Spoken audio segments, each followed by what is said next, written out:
terkena angin samut. Angin samut itu yang kalau kena tubuh kulit bisa mengelupas saking panasnya. Itu kormo baru masak. Tetapi bayangkan, dipegang oleh Sayyidatina Maria, dirok itu panasnya menjalan dari pohon ke buahnya, sekaligus bisa masak dan sekaligus bisa jatuh. Padahal kurma nggak pernah bisa jatuh dari tangan. Ini kehebatan kurma. Ini kekeramatan Sayyidatina Maria. Dan itu di dalam sejarahnya itu sebenarnya bukan jatuh, tapi pohon kurma itu melengkung. Karena Maria nggak bisa naik pohon kurmanya melengkung dan dipedrik yang sudah matang. Betapa hebatnya kekeramatan Sayyidatina Maria, yang karena saking 1, 2, 3. Oh, jangan lupa subscribe channel ini. Terima kasih sudah menonton. Jadi Pak Ajun tadi sudah menjelaskan munculnya karomah wanginya, hanya menyinggung sedikit tentang ada sungai di bawah. Tapi dengan kalimat wahusi ilaiki bijatinalati tusuk kita laiki rutuban jania. Kalimatnya Pak Ajun tadi tidak dijabarkan.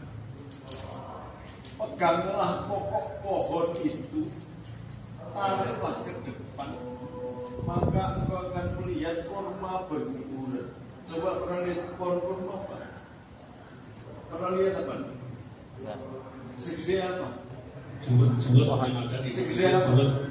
Pohon kelapa. Pohon kelapa lebih gede lagi. Bahkan dahannya itu masih belum terpotong. Jadi bodinya segini. Nah, kami bisa nggak goyang pohon kelapa? Nah, justru sini rahasianya. Dengan kalimat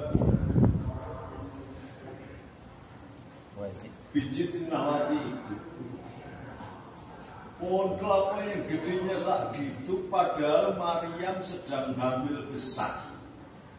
Orang yang hamil tua itu wahnan ala wahnin, sangat menderita.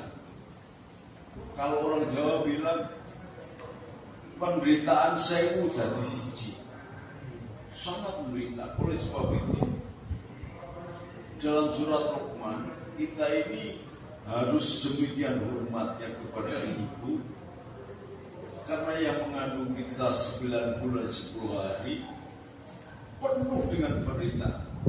Tiap hari nyanging jamben, tidur nggak bisa tengkurap, rumah aja anak atau minum. Sehingga ketika kita mensyukuri orang tua kita, khususnya ibu, itu sama dengan beribadah dengan Allah.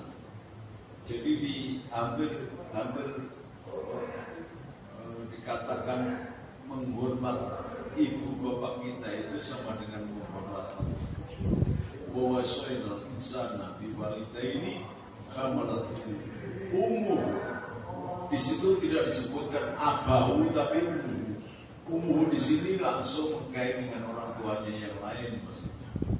Ummuh wahnan ala wahnin fa fisoluhu fi amaini anizkuri wali walidaika ila yamasa. Nah, kembali pada pohon kurma. Pohon kurma yang gedenya kayak gitu, ada nggak yang pernah mencoba nggak? Gerok ke klopo ada nggak? Artinya ditarik gini bisa nggak ke klopo? Hah? Nggak bisa. Iya kan nggak bisa. Itu keramatnya Maria. Itu bukan kurafat, itu pohon kelapa yang gedenya segitu dirok bisa jatuh kormanya. Dan dirok itu seketika kormanya matang. Karena korma nggak pernah bisa jatuh kalau tidak terkena angin samut. Angin samut itu yang kalau kena tubuh kulit bisa mengelupas saking panasnya. Itu kurma baru masak. Tetapi bayangkan, dipegang oleh Sayyidatina Maria, di roh itu panasnya berjalan dari pohon ke buahnya, sekaligus bisa masak dan sekaligus bisa jatuh. Padahal kurma nggak pernah bisa jatuh dari tangan. Ini kehebatan kurma. Ini kekeramatan Sayyidatina Maria. Dan itu di dalam sejarahnya itu sebenarnya bukan jatuh, tapi pohon kurma itu melengkung. Karena Maria nggak bisa naik pohon kurmanya melengkung dan dipetik yang sudah matang. Betapa hebatnya kekeramatan Sayyidatina Maria, yang karena saking menderita dia nelongso sampai hampir putus asa, katakan dari Pak Jun tadi bilang putus asa. Itu saking menderitanya. Bu, aku mati ya, aku mau jarwa itu mengenai melahirkan anak tanpa bapak gini sengsara ano sing nulungi. Jadi itu sendirian. Mau ke keluarganya malu karena dituduh zina. Kamu itu tunangan dengan Yusuf, belum kawin, kau sudah punya anak. Zaman itu kalau dituduh zina itu merotak-rotaki orang. Saking bateknya ini itu dari Jawa tembus. Kalau orang yang biasa bahasa nalur nembus ke Allah, didengar penderitaannya. Kemudian malaikat Jibril memberikan penghiburan. Ya wis lah, mun nek anakku wis lahir, kowe nek kemudian datang ke kampungmu dituduh tukang zina, tukang sembarang, kamu ora iso bales alasan. Apa alasanmu? Memang durung dibojo kok peteng terus dana. Alasan opo? Nek wedhus wedok esok itu metu anake isa. Jadi wedhus itu enggak ada lakinya, esok bisa. Nek kok enggak bisa. Oh dikesok-kesok ora ada anak. Kowe takono anakmu didingen. Jawaban aku lagi puasa. Dan didingen nek ana tetakon iso apa didingen. Kekeramatan lagi yang menular kepada Nabi. Itu kekeramatan Waliullah Maria. Harusnya seseorang yang ketemu dengan malaikat Jibril itu adalah seorang nabi. Ini karena orang nabi bedo, jadi disetarakan dengan kekeramatan seorang aulia atau wali. Padahal sebenarnya kalau menurut kriteria bahwa yang bertemu dengan Jibril itu nabi, sekurang-kurangnya ada dua nabi. Ibunya Musa dan ibunya Isa. Sama-sama ketemu malaikat Jibril.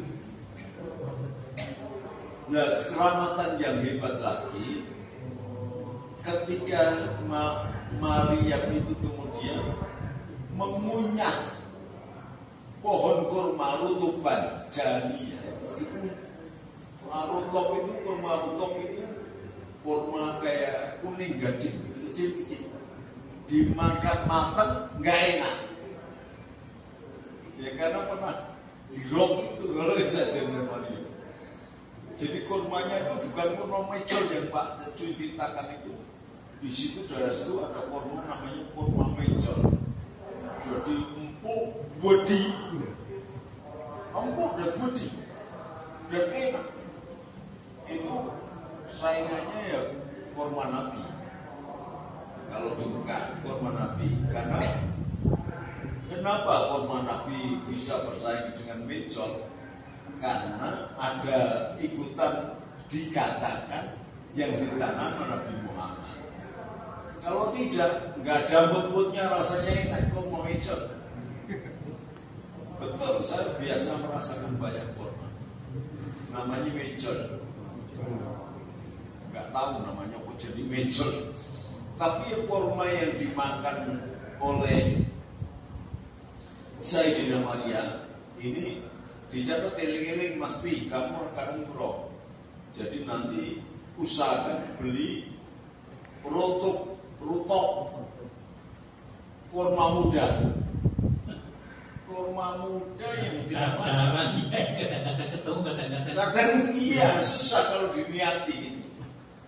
Karena apa? Kurma itu kalau masak sampai masak matang gak enak, dimakannya gebadung kuning kecil-kecil kayak melinju gede lagi gitu.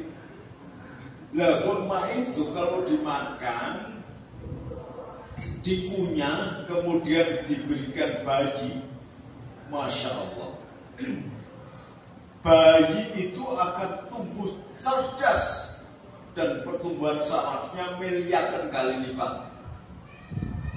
Maka sampai nanti Februari umroh bareng Abah, ingat-ingat apa yang di kurma rutok, ya paling tidak makan di sana lah, murah, 10 real itu udah 100 per paket.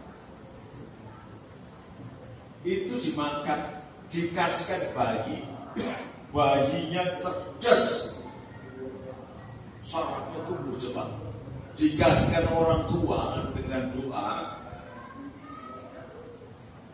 Allahumma faqihu fiddin wa alamahu ta'wil.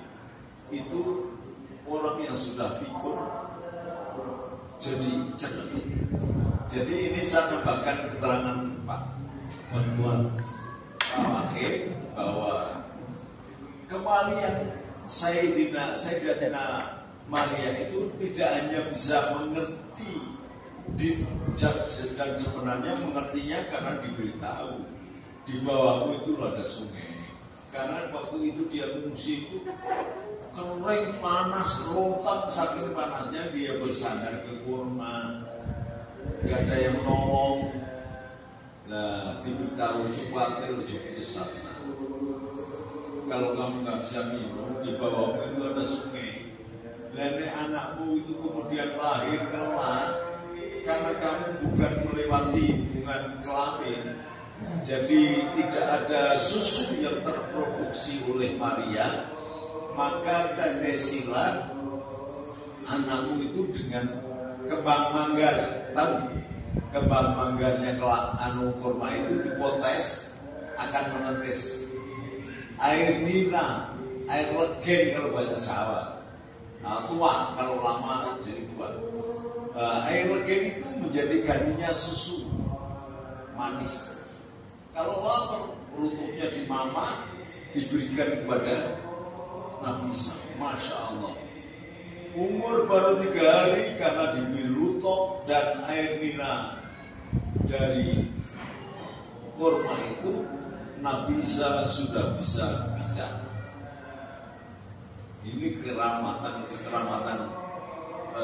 ibunya Nabi Isa yang tertular kepada sang bayi.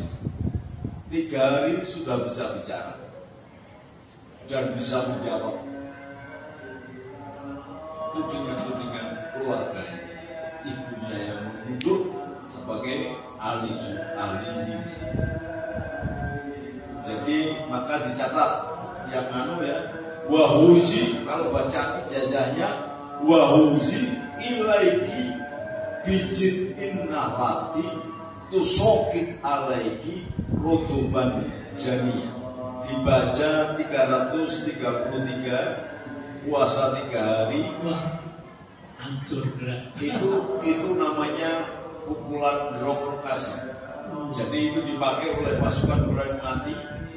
Maka Abah gak berani mukul orang, karena kalau ditebak gitu aja jantungnya rontok. Kamu pukulan di pohon bisa mati bisa.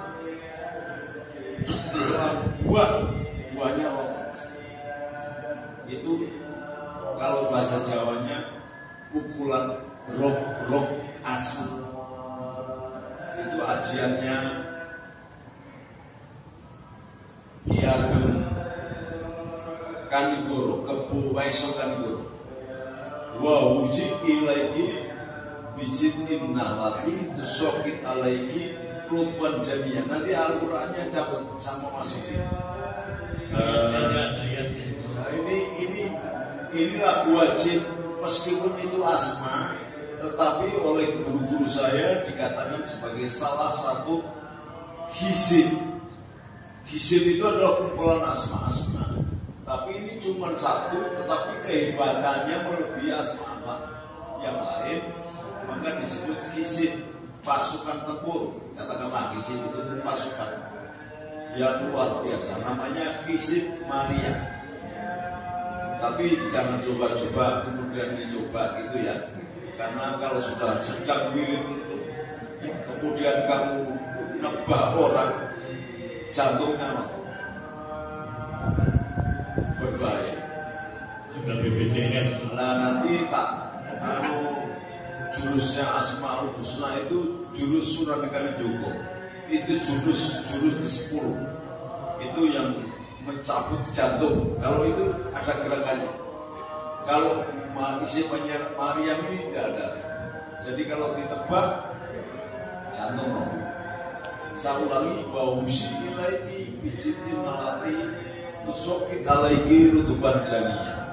Ini puasa 3 hari, puasa biasa, dan dibaca 333.